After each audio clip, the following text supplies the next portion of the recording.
How to decode the next PSU Multibagger stocks. For decades, public sector undertakings, PSUs, companies where the government holds a majority stake, were viewed as the slow and steady part of the Indian stock market. They paid reliable dividends but rarely showed explosive growth. That perception changed fundamentally when a wave of PSU stocks delivered massive multibagger returns. To put it in perspective, between 2022 and 2024, HUL climbed from around 900 rupee to over 5,000 rupees. IRFC moved from 25 rupee to over 225 rupees. RVNL surged from 30 rupee to over 600 rupees. What caused this shift, and how can a new investor spot the next wave without falling into expensive valuation traps? Following the initial market run-up, large-cap frontrunners are no longer cheap. For a new investor, the strategy must shift from buying everything to filtering for high-conviction value. According to research tracking these trends, here are the core metrics to screen for: order book-to-bill ratio, greater than 3x. Look for companies whose outstanding order backlog is at least 3 times their annual revenue. This guarantees clear earnings visibility for years to come. High capital efficiency, ROCE greater than 15% return on capital employed proves that management is utilizing their vast cash reserves effectively, rather than leaving capital idle. Revenue growth, 15% plus CAGR ensure the company's 3-year compound annual growth rate proves that government capex is actively translating into top-line sales.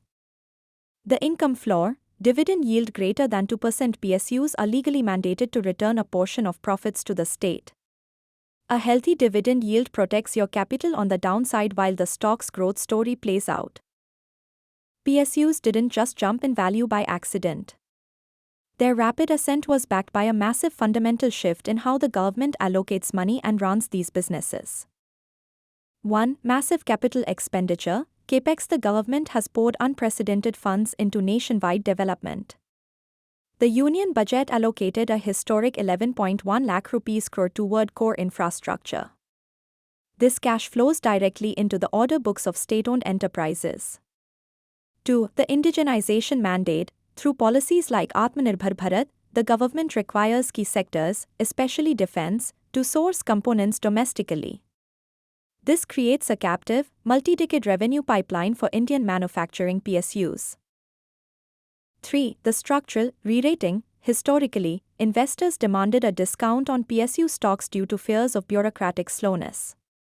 As these companies streamlined operations, cleaned up bad loans, in the case of PSU banks, and improved capital efficiency, the market began valuing them like high-growth private corporations. According to data compiled from Univest's market analysis, the highest conviction opportunities center around 2 core structural themes. Defense and aerospace manufacturing. Defense enterprises possess incredible technology moats and massive order pipelines. Because defense contracting requires complex certifications and multi-year execution timelines, these companies hold rare revenue predictability.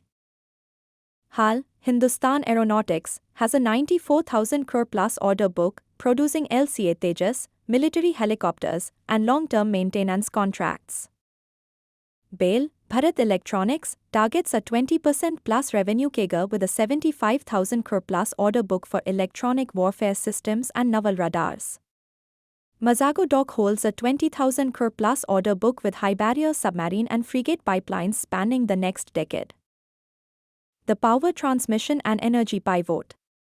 Traditional energy utilities are pulling off a major transformation.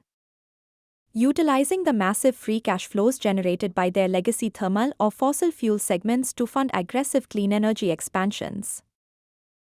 NTPC, historically a pure-play thermal utility, is executing an aggressive pivot to reach 60 gigawatts of renewable energy capacity by 2032 through solar, wind, and nuclear joint ventures. Power Grid is committing to a 1.2 lakh crore capex cycle through 2031 to build national transmission infrastructure, operating on a predictable 15.5% regulated ROE model. While the returns can be spectacular, investing in government-owned entities introduces risks unique to public sector corporations. Valuation risk. Many Tier 1 PSUs have already priced in years of future growth. Buying them at multi-year high valuations means any execution delay could trigger steep price corrections. Focus instead on mid-cap or Tier 2 infrastructure, water, or transmission PSUs that are still in early structural transitions. Disinvestment pressure. The government occasionally divests minority stakes in PSUs to meet fiscal targets. When the state offers a large block of shares to the market, it can temporarily depress the stock price regardless of how well the underlying business is performing.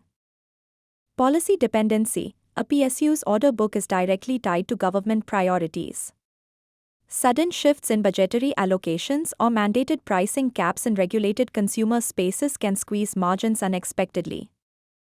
The golden rule for beginners: do not buy a PSU stock simply because it has a low price-to-earnings (PE) ratio or an appealing government name. Look for operational excellence, clean balance sheets, and packed order books. Let the underlying earnings compounding do the heavy lifting for your portfolio. Disclaimer: this guide is intended strictly for educational and informational purposes based on current industry research. It does not constitute formal investment advice or SEBI-registered stock recommendations.